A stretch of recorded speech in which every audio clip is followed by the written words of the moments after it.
The barrel of his pistol gleamed against her ribs, yet when she spoke his name softly, the world shifted. Parched, empty Silver Creek. Autumn of 1878. That morning's wind carried more than sand. It howled through. Warped shutters, shook the iron bell above the settlement's modest church, and painted everything amber with grit. Silver Creek had long been a place of erasure, where the wilderness consumed what folks preferred to forget. Today, however, it chose to remember. Jacob Stone arrived with the sandstorm. His duster bore the marks of countless suns, sleeves worn thin at the cuffs. His hat's rim curved low to mask eyes that had witnessed too much dying. A dozen years had stripped away his gentleness, forging a man from conflict, treachery, and blood money. He bypassed the tavern and marshal's office entirely. Instead, he steered toward the church, drawn by the name printed on his bounty notice. The timber doors hung askew, their hinges corroded with rust. The last occasion Jacob had crossed that threshold, he'd been a youth with rough hands and an overflowing heart. Then he'd stood beside his PA while holy men pronounced judgment, casting them out from the settlement they'd helped establish. That very evening, his father swung from a rope near Amarillo on fabricated charges, and Silver Creek chose to forget. But Jacob Stone never could. Now he dismounted like a man stepping into yesterday. First one boot touched earth, then the other. His rowels didn't chime, they grated. As he pushed through the sanctuary entrance with his shoulder, his palm didn't seek comfort in prayer, but found the cold steel of a Navy Colt at his side. The interior air hung cooler, with the fragrance of cedar benches and yellowed hymnal pages. Columns of daylight pierced colored glass, bathing the floating dust in crimson and amber. The worshippers were few, scattered faces rotating in alarm. Yet Jacob's gaze swept beyond them, past the communion table, past the lectern, settling on a form emerging from a darkened row midway down the nave. She rose deliberately. Neither timid nor defiant, simply resolved, a woman of elegant bearing, crowned with auburn hair woven into a plait that caught the light. She donned a modest gown, the shade of storm clouds. Her fingers interlaced before her like an unfinished prayer. This was Margaret Thorne, the young woman who'd once tucked a wildflower into his prayer book. The girl whose palm he'd clasped behind the old stable, who'd wept against his chest when the township banished his kin. The girl who'd promised to wait. Now she faced him as a grown woman, one the community still honored, perhaps even revered for her unwavering honesty. What undid him wasn't how time had changed. It was how it hadn't. Jacob's fingers grazed. His weapon's grip, she noticed. Even so, she moved nearer, her voice soft yet steady. "Jacob, you've returned." He remained silent. His name fell from her lips like a lost memory finding its way back. His jaw clenched. The Navy Colt rose slightly from leather. "Move away, Margaret." She held her ground. Her gaze carried the burden of years but didn't waver. "That isn't your true nature?" No tremor marked her words, no begging, only certainty. Jacob Stone had ended men for far less defiance, had drawn and fired without pause. Yet now, with his iron half raised, and his target standing directly in its path, his arm froze. It wasn't her grace that halted him. It wasn't how the sunbeams outlined her figure like a crown carved from ancient mercy. It was her eyes. They didn't perceive a killer. They still saw him. In that moment, every cartridge he'd chambered, every name struck from his list, every restless mile ridden across an unforgiving landscape, none weighed heavier than the sound of his own name spoken as. Though it still held meaning, his hand fell, not from weakness, but with finality. Somewhere in his deepest core, the part buried beneath gore and time. A single realization swelled like flood against rock, she remembered, and that was enough to make him forget. If only for one blessed instant, his purpose for coming beyond. The sanctuary, the bell released one hollow tone, perhaps stirred by the breeze or by the gravity of something unseen. Jacob Stone stepped back into the brightness, but his thoughts remained shrouded. Silver Creek had scarcely altered. The same tilting pickets, the same dust-swept galleries, the same stunted willows that never gained height. But he had transformed. Or perhaps he'd simply become more of what this place had originally shaped him into. He passed the mercantile with its weathered advertisements, the saloon where his father had been refused service the day before the execution, and the vacant smithy that once rang with the music of honest toil. His heels crushed gravel, yet his mind wandered further back, before the war, before the killing, before the wanted lists. As a boy, the forge had reeked of smoke and molten iron. His father's hands, scarred and branded, had taught him to wield a hammer before he'd learned to scrawl his letters. They'd been destitute, completely broke. Yet his father carried himself with dignity, spoke truthfully, and trusted that justice always surfaced. It never had. Jacob still recalled the dawn when the lawmen arrived. How his father stood accused of taking a gold timepiece from Judge Morrison's. Boy. No hearing, no clemency, just hemp and an oak beyond the courthouse. He remembered how the townspeople looked away, how the minister muttered words nobody heeded. Above all, he remembered Margaret, 16 years old in a navy dress, clutching his hand until it ached. "Don't let this place make you cruel," she'd whispered, but it had. Following the hanging, Jacob departed Silver Creek. He didn't glance back until war beckoned. Like many youths from shattered towns, he joined with the Union forces, not from conviction, but from fury. He became a tracker, swift on horseback, swifter with steel. In Virginia's forests and Kentucky's ridges, he learned to advance without noise, to interpret tracks like gospel. With each mission, each skirmish, something within him grew more silent, more rigid. When the conflict concluded, he might have returned. He nearly did. He even reached as far as Denver once, lingered outside a wire office, a wrinkled message. In his fist, Margaret's name, a letter never delivered. He convinced himself it was pride that he had nothing to give her. In reality, it was disgrace. He'd sworn to return as a man worthy of her love. Instead, he'd become the sort of man she'd step aside to avoid.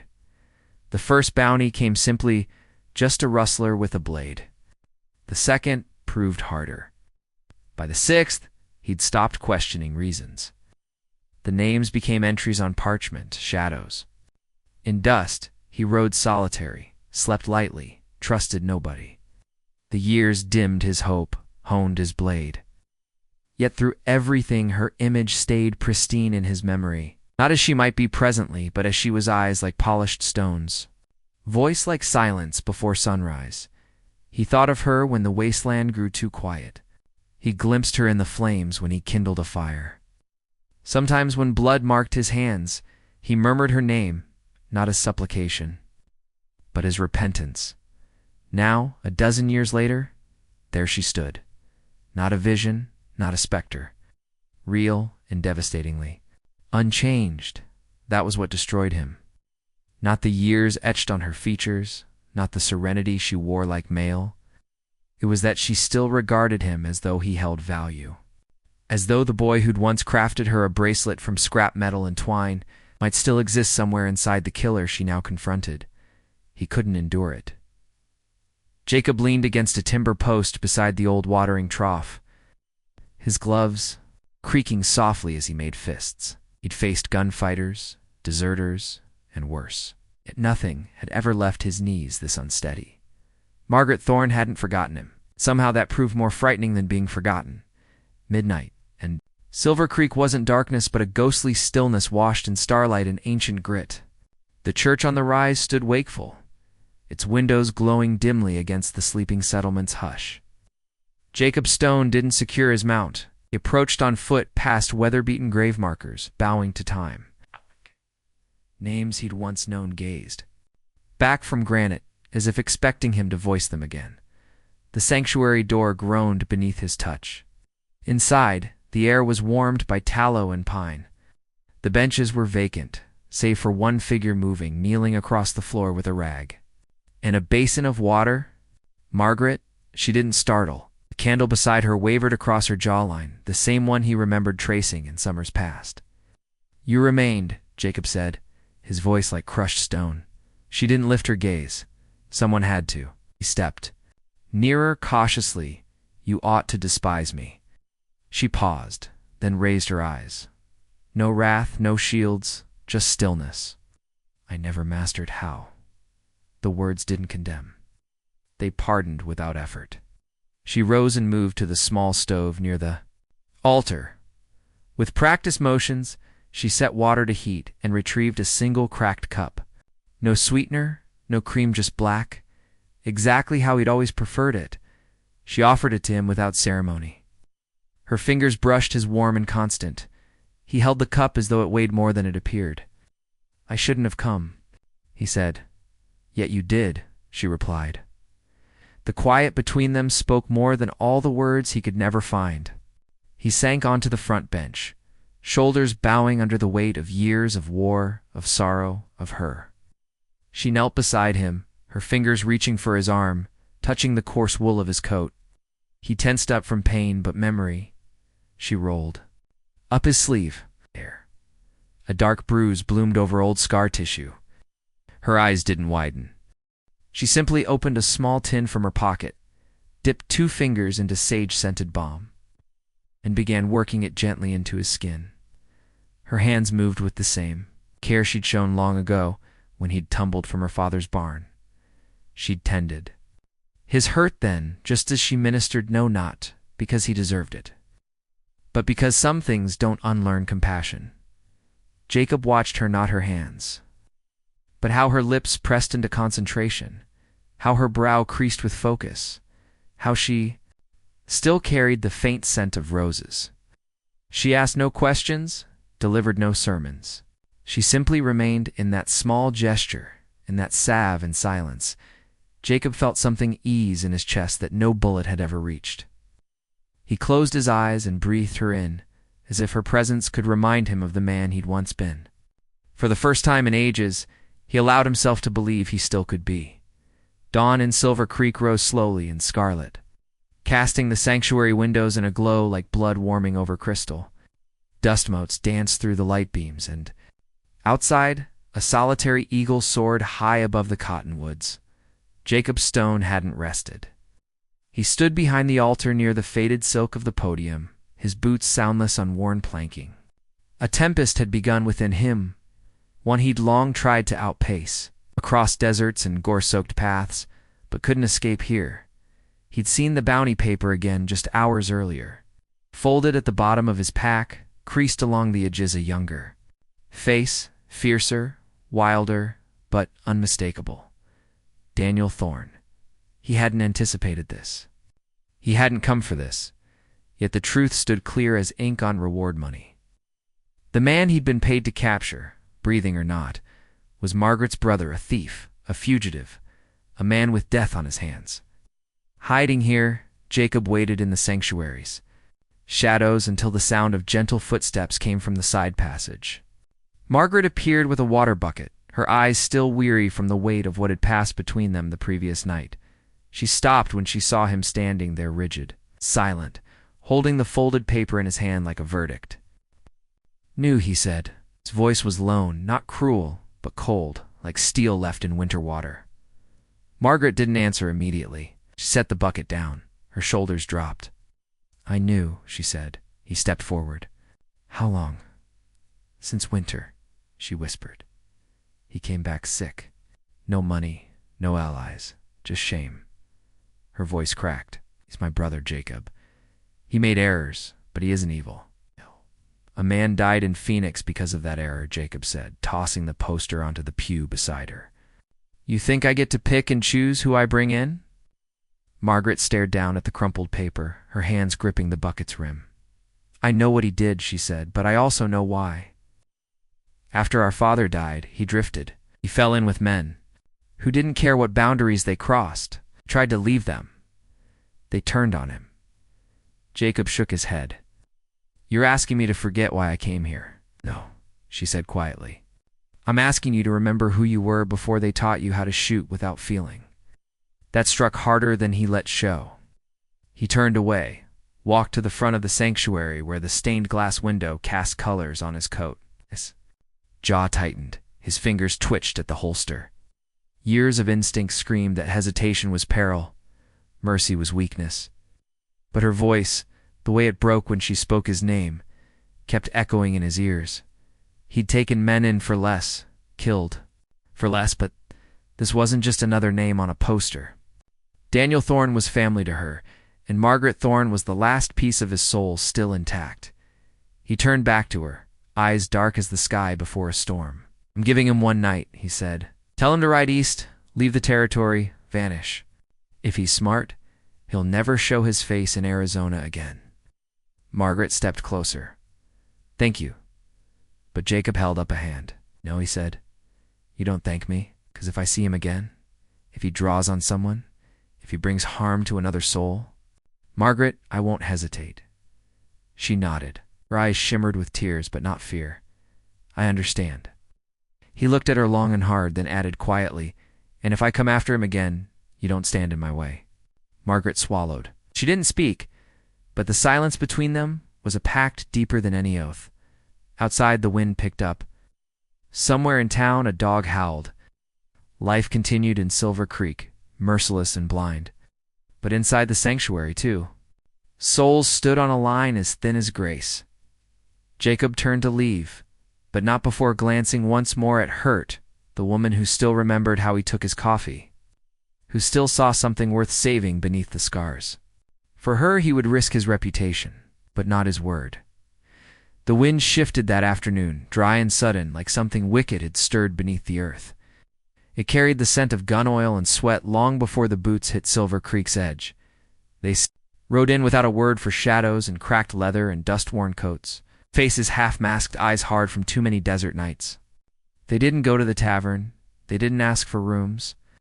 They went straight to the church, because they weren't here to drink or pray. They were here to finish something. The men had once ridden with Daniel Thorne. Now they came to erase him, loose.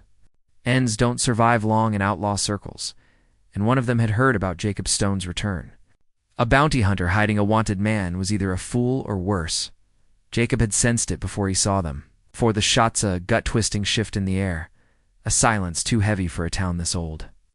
He was walking the back cemetery behind the sanctuary, boots crunching over gravel and dry twigs when the first bullet whistled past his ear. He dropped low behind a headstone, Colt in hand before he'd fully drawn breath. Dust exploded around him as gunfire shattered the stillness. One of the bastards was already dead before he hit the ground. Jacob's aim hadn't dulled, but there were more. He rolled across the dirt, took another shot, caught one in the leg.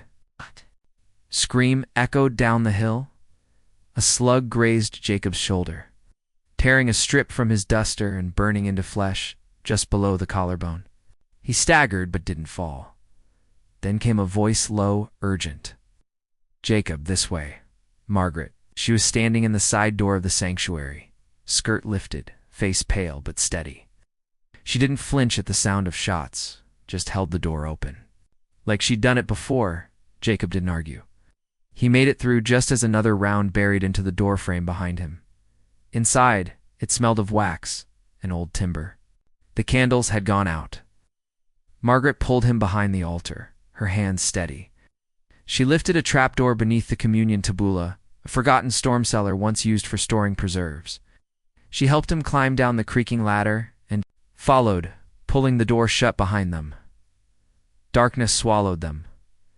She lit a single match. The flicker danced across his bloodied shirt.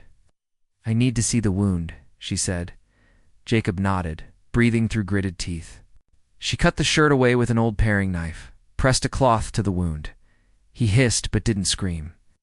He watched her face focused, urgent, kind. The way her brow furrowed when she wrapped the linen, the way her fingers knew pressure and mercy in equal measure. "You should have let me take the damn poster," he muttered. "You would have bled out before reaching the tavern," she replied. Then silence. Only their breathing and the creak of beams above. The blood slowed. The sting settled. His head dropped back against the cellar wall. The match went out. He faded, slipping between pain and memory. Then, through the dark, his lips moved. "I never stopped loving you," he whispered. It wasn't a plea. It wasn't even meant for her ears. But she heard it. She didn't speak, didn't touch him. She only sat there beside him in the dark. A single tear tracking down her cheeks, silent but full of all the things he'd never said and all the ways she'd waited anyway above them. The outlaws searched.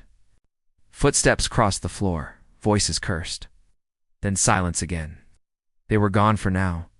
But beneath the sanctuary, in the hollow of dust and flickering light, something wounded had finally spoken, and something waiting had finally listened. The church bell rang once sharp, metallic though no one had pulled the rope. It was the wind or fate, or maybe just the tremor of something sacred bracing for blood. Outside, the outlaws had returned, all three of them. Dust clung to their coats, sun behind their backs like fire catching in their rifles. The townspeople had long since retreated behind shutters, praying with held breath. The only sound was the soft creak of leather and the faint cry of a hawk. Above the steeple, they stood in front of the sanctuary, guns drawn. "We know he's in there," one of them called out, voice carrying. "Daniel Thorne, bring him out or we'll burn this house down with you in it." Inside, Jacob stood with blood soaking through the left side of his shirt, his weight pressed against the heavy oak door. His breath was shallow, but his grip on the revolver never wavered. He looked back only once. Margaret stood behind him, hands trembling, eyes wide with a storm of fear and fury. "You're bleeding," she said, voice thin as paper. "I've bled worse," he replied. She moved closer. "Please don't do this." "I already left once," he said. "I won't run again." His voice broke on the last word.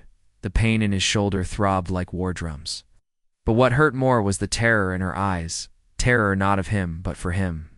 And that was something he no longer felt he deserved. "I can talk to them," she said. "They won't shoot a woman." "No," he snapped, more from fear than anger. "You stay behind me." He pushed the door open slowly. The heat hit like a wave. Sunlight bleached the church steps. He stepped forward, boots scuffing old wood, every movement ringing louder than a gunshot. The outlaws raised their weapons. "Don't be stupid, Stone," one snarled. "We just want the boy. You'll have to go through me." "That can be arranged." But before another word passed, a voice rang out from within.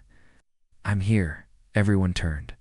From the shadows of the sanctuary door, Daniel Thorne stepped into the light. No gun, no hat, just sweat on his brow and guilt on his face. "I'm here," he said again, louder now. "But you don't touch him or my sister." "Nay, no." Margaret's scream cracked the air, but he kept walking. Then like thunder-splitting stone came the shot. Not from Jacob, not from Daniel, from one of the outlaws. Daniel fell to his knees, clutching his side. Blood spread fast over his shirt. Time broke. Margaret ran forward, screaming, her dress catching on the step. She reached her brother just before he hit the dirt. "No, no, Danny, please." Another shot. This one came from Jacob. The outlaw who'd fired was dead before he hit the dust. Two scattered behind barrels and saddles, ducking for cover. Jacob moved on instinct, his legs screaming, shoulder ablaze. He dropped beside Margaret, shielded her body with his, gun still raised, but she wasn't looking at him. Her hands were pressed to her brother's wound, shaking with blood. "Stay with me, Danny. Stay with me, please."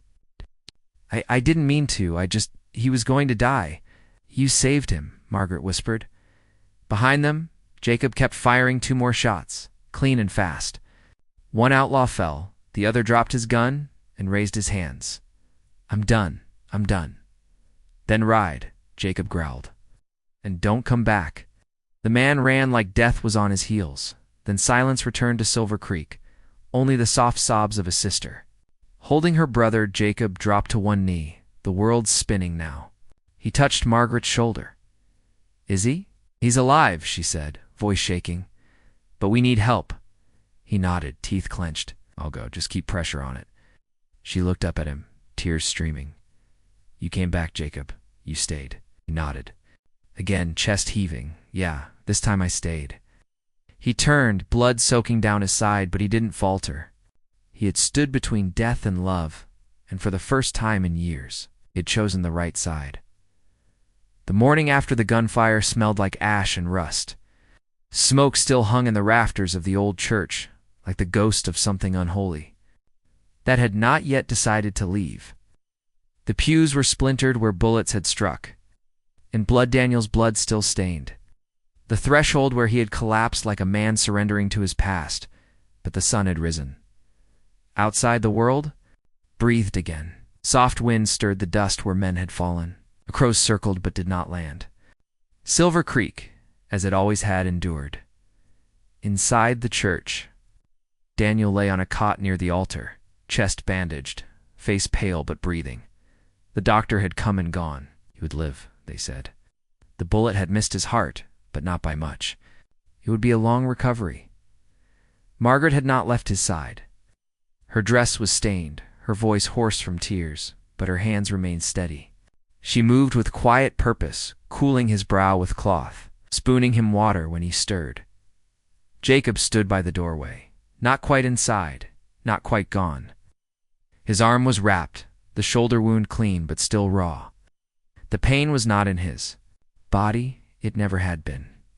It sat deeper in marrow and memory, in the place where years of silence and running had hardened into something like guilt. He watched Margaret with her brother and said nothing. But she looked up, and her eyes found his. "You saved him," she said simply. He shook his head. "He saved me first." She didn't argue.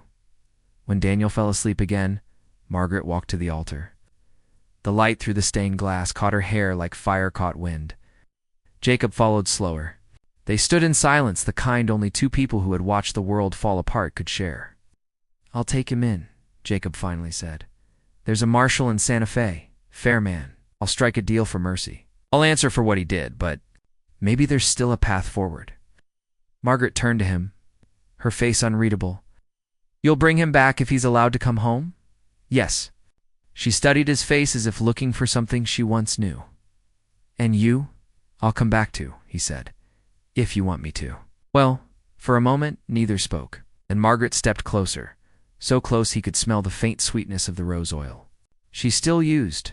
Her hand reached for his, calloused now from a decade of winters and violence. She closed her fingers around his, like closing a door behind her.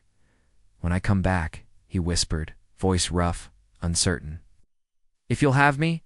Her answer came without hesitation, quiet and sure as morning rain. "You're always mine to begin." Withy looked away for a moment, blinking hard. Then, as if remembering something lost in time, he reached into his coat. From a pocket long forgotten, he pulled out a small wooden cross, worn smooth by years of movement. The carving shallow but still visible, he stepped toward the altar and placed it. On the stone shelf where candles had once stood, "I made this," he said, barely more than a breath. "For you, before I left? I thought I lost it." Margaret touched it with her fingertips. "You didn't." Jacob turned to leave. He did not want to, but there were debts to settle, promises to keep.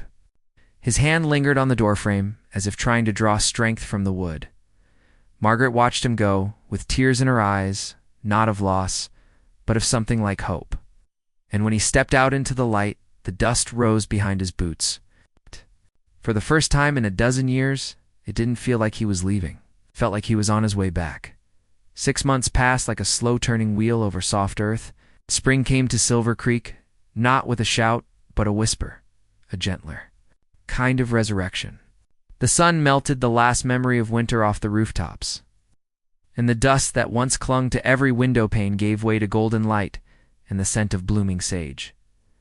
The town no longer felt haunted by the past. It felt waiting. The sanctuary had been painted by hand. You could still see the uneven brushstrokes on the beams where the wood had split. Scars left visible, not hidden. The pews had been repaired with nails that didn't quite match, but the floor no longer creaked like it mourned. Children ran across it now, their laughter rising up with the sound of hymns. And the bell in the steeple no longer tolled like grief. It rang like a call home. On the church steps, Margaret Thorne sat in a pale yellow dress, the same soft hue as the sky above. In her hands was an old worn Bible, its spine cracked and familiar, but her eyes were not on the page. They were fixed on the horizon, on the road that curved eastward through the grassland. And then she saw him. Jacob Stone didn't wear his gun belt. No duster, no spurs, no shadows of the bounty hunter he'd once been. He walked toward her like a man coming home.